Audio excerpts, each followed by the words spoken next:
ओम शांति। आप सर्व को शिव जयंती की, महाशिवरात्रि की बहुत बहुत बधाई हो, बधाई हो, बधाई हो। आज मैं जब अमृत वेले उठी तो उठने से मैंने अपने आप से एक प्रश्न पूछा कि मैं शिव पिता को ही भगवान क्यों कहती हूँ, प्रभु क्यों मानती हूँ, ईश्वर है ऐसी श्रद्धा क्यों है मेरी शिव पिता में। मैंने इस शिव पिता में क्या देखा, शिव पिता से मैंने ऐसा क्या पाया जो मेरी इतनी श्रद्धा उनके अंदर वही है सब कुछ और वही परमात्मा है ऐसी भावना बैठी।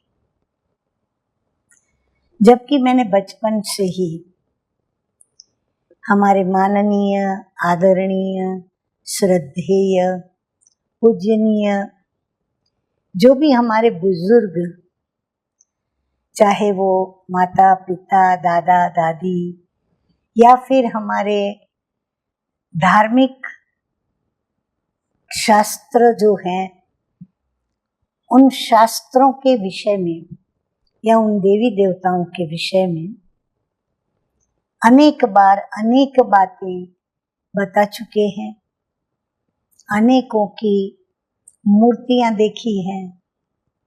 हर एक अलग अलग मूर्तियों के उनकी चैतन्य जीवन कहानियां हैं, जन्म, जीवन, फिर उनके कर्तव्य, उनकी महिमा, उनके गुणों की महिमा, और हर एक ने उनके बहुत अच्छे अच्छे भव्य भव्य मंदिर भी बनाए हैं।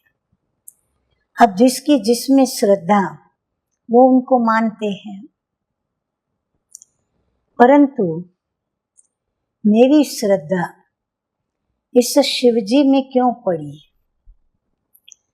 जबकि इस शिवजी की प्रतिमा जो हम देखते हैं उसका कोई भी मनुष्य जैसा आकार नहीं, ना ही देवी देवताओं जैसा कोई दिव्य आकार है।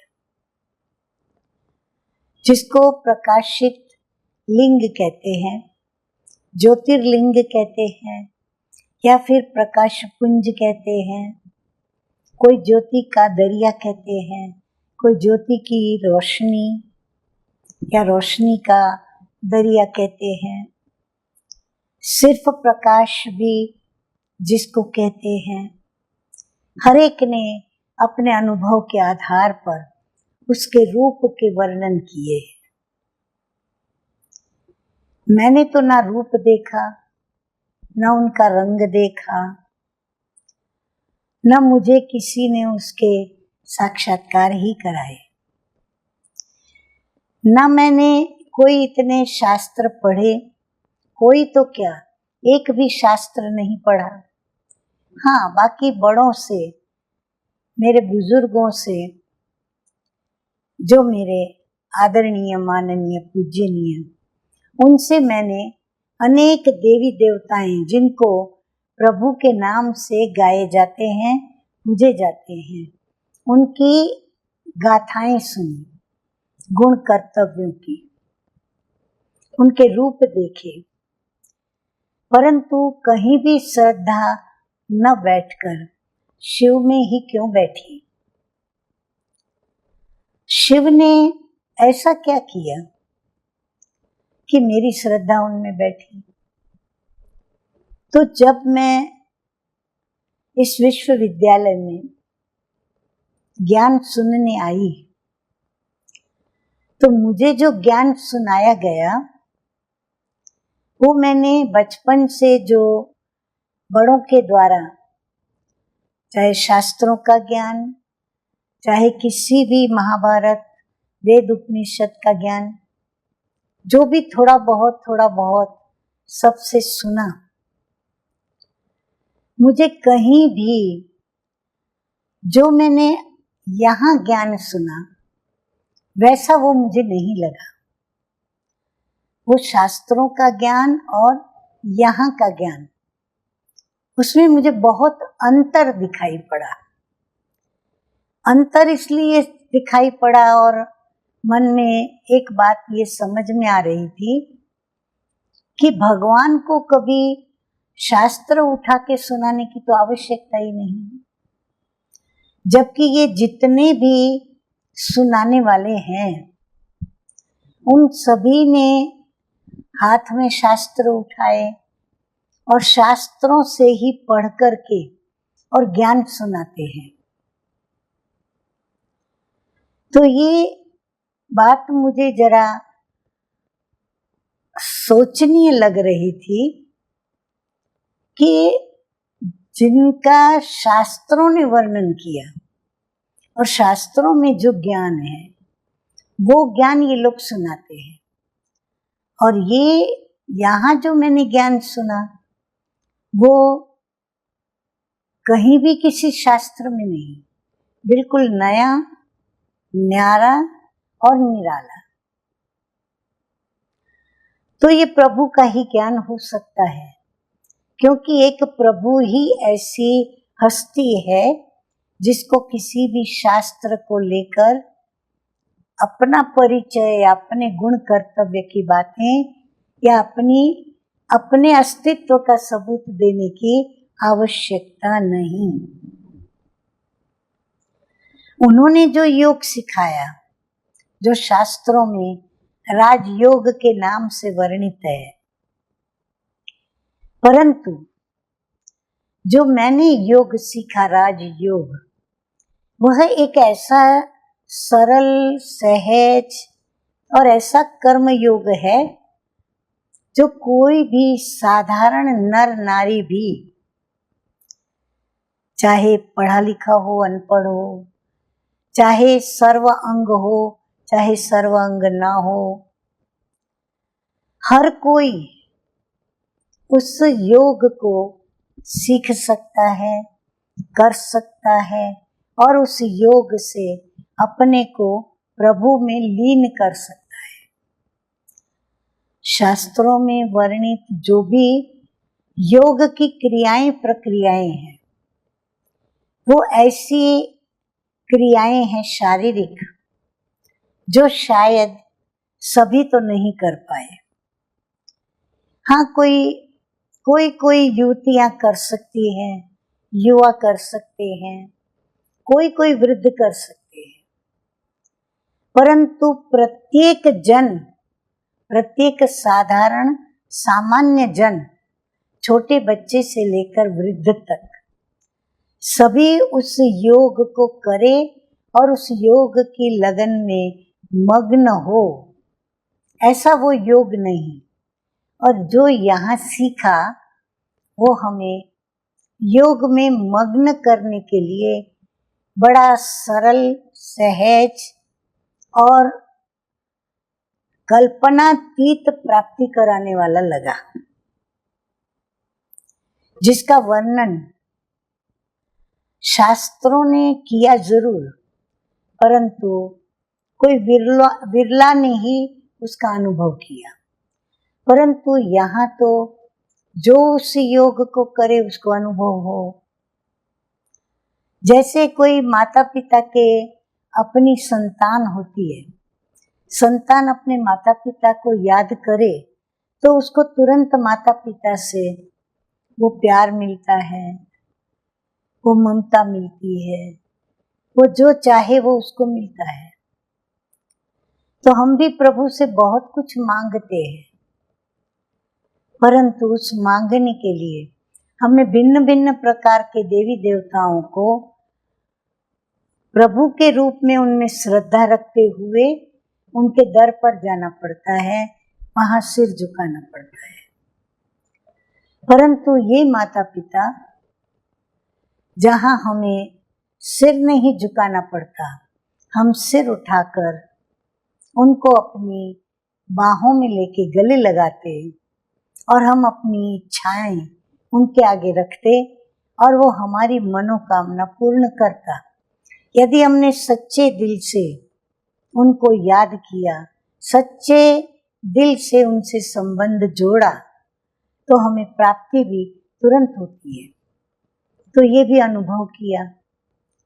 तो ये जो योग का अनुभव है, उस योग के कारण भी ये अंदर में एक विश्वास जगा, श्रद्धा जगी कि ये शिव ही वो पिता है, वो प्रभु है, वो ईश्वर है जो सभी का पिता है, यहाँ तक कि उन देवी देवताओं का भी वो पिता है। फिर आगे बढ़ते हैं तो उनके द्वारा जो धारण करने योग्य बातें बताई गई, जो आवश्यक भी हैं और कंपलसरी जीवन में करनी भी चाहिए, वो आवश्यकता में जैसे ब्रह्मचर्य व्रत है, कई हमारे खान पान के नियम हैं, कई हमारी दैनिक दिनचर्या की बातें हैं, मर्यादाएं हैं। तो हम जब उनको सुनते हैं, समझते हैं और उन पर चलने लगते हैं, अभी तो हम प्रथम कदम ही उनके कहने पर उठाते हैं, तो प्रथम कदम में ही हमें इतनी सुंदर गहरी आंतरिक अनुभूति होती है कि हर कदम हम प्रेरित होते हैं उठाने के लिए। और जो उन कदमों पर कदम रखता चला जाता है, उनके तो प्राप्ति की बात ही मत पूछो। जैसे कि सब कुछ प्राप्तियां उनको होती चली जाती हैं, होती चली जाती हैं। तत्पश्चात मंदिरों में या घरों में उन देवी देवताओं की पूजा अर्चना साधना विधि पूर्वक, कोई विधि पूर्वक नहीं भी करते, परंतु उनकी पूजा की जाती है। परंतु परमपिता परमात्मा शिव वह तो कहते हैं, तुम ही मेरे चैतन्य फूल हो और मैं तुम्हारा बागबान हूं। तुम ही मेरे बच्चे हो जिनको मैं अपना आध्यात्मिक संपत्ति का वर्षा देता हूं। परमात्मा सर्वांगीण है, सर्व गुण उनके अंदर है, सर्वशक्तिमान है और समय का प्रबंधन उनके पास है। तो हमें उनके द्वारा ये सर्व प्राप्तियां होती है। हम अपने अवगुणों का सहज त्याग कर पाते हैं, गुणों की सहज प्राप्ति कर पाते हैं और उनसे उनको जानकर मानकर, क्योंकि वो सिर्फ श्रद्धा का विषय नहीं, परंतु श्रद्धा में कई बातें आ जाती है। जैसे उनके नाम में विश्वास, उनका नाम कर्तव्य युक्त नाम है, उनके नाम में विश्वास, उनके कर्तव्य में विश्वास, उनके रूप में जो कि न्यारा है फिर भी प्यारा है, उसके संबंध में विश्वास, जिस एक में सर्व संबंध समाहित है, फिर उनके अवतरण में विश्वास, फिर अवतरित होने के पश्चात इस धरती पर उनका जो कार्य होता है, उस कार्य करने की विधि में हमारा विश्वास, ये सब बातें उस श्रद्धा में आ जाती हैं। तो हम जैसे जैसे उनको अपना माता पिता अंदर में विश्वास करते हैं, निश्चय करते हैं और संबंध जोड़कर दिल से, उस संबंध से नहीं परंतु सर्व संबंध उनसे है, ऐसे जब हम उनको सर्व समर्पित करते हुए समर्पित भाव से उनको जब याद करते हैं, तो जितनी भी उनकी आध्यात्मिक ये संपत्तियां हैं, ज्ञान, गुण, शक्ति, अमूल्य समय और जो भी हमारी स्थूल भौतिक इच्छाएं हैं, धार्मिक इच्छाएं, आध्यात्मिक इच्छाएं, सब इच्छाएं हमारी पूर्ण होती है, तभी तो उसको भगवान कहा गया। फिर कोई भी धर्म वाला हो, कोई भी जाति वाला, भाषा वाला, कैसा भी हो, गरीब हो, शाहूकार हो, पढ़ा लिखा हो, अनपढ़ हो, सब उसके दर पर जाते हैं और अपनी अपनी भाषा में उसको याद करते, पुकारते और उनसे मांगते अधिकार से, हक से, कि तुझे देना होगा, तू हमको दे। और वो देता भी है, वो दाता है, वो बेहद का दाता है, वो वरदाता है, वो भाग्य विधाता है। तो वो हमें देता है जो कुछ भी, जब भी, जैसा भी, जिस समय, जितना भी हम चाहते हैं उतना वो हमें देता है। हाँ, हमें मांगना नहीं आता, ये एक अलग बात होती है। हम अल्पकाल का मांगते हैं तो अल्पकाल का ही मिलता है, परंतु हम सदा काल के लिए यदि उनसे मांगें तो वो तो हमें सदा काल के लिए विल करने को तैयार है।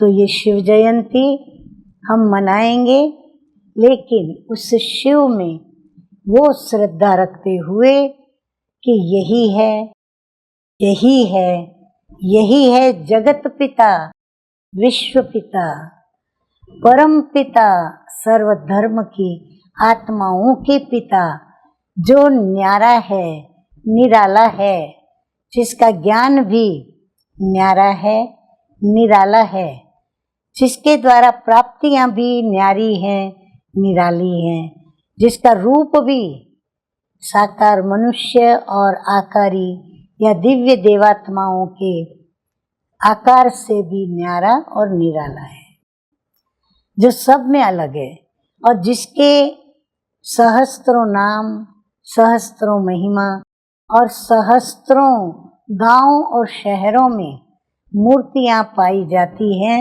और लोग उनको प्रभु, ईश्वर और भगवान के नाम से गाते हैं और पूजते हैं। और वंडर तो देखो, न हाथ, न पाँव, न कान, न आँख, न मुख, न किसी भी प्रकार के हाथ, पग या कर्मेंद्रियां, फिर भी वो हमसे बातें करते हैं, हमको सुनते हैं, हमारी सुन करके वो हमारी इच्छाएं पूरी करते हैं, हमारे दुख दूर करते हैं, हमें पतित से पावन बनाते हैं। मुख से हम बच्चों से बातें करते हैं, हम बच्चों को प्यार भी देते हैं। प्यार क्या देते? सब कुछ हमको वो देते हैं जो हम चाहते हैं।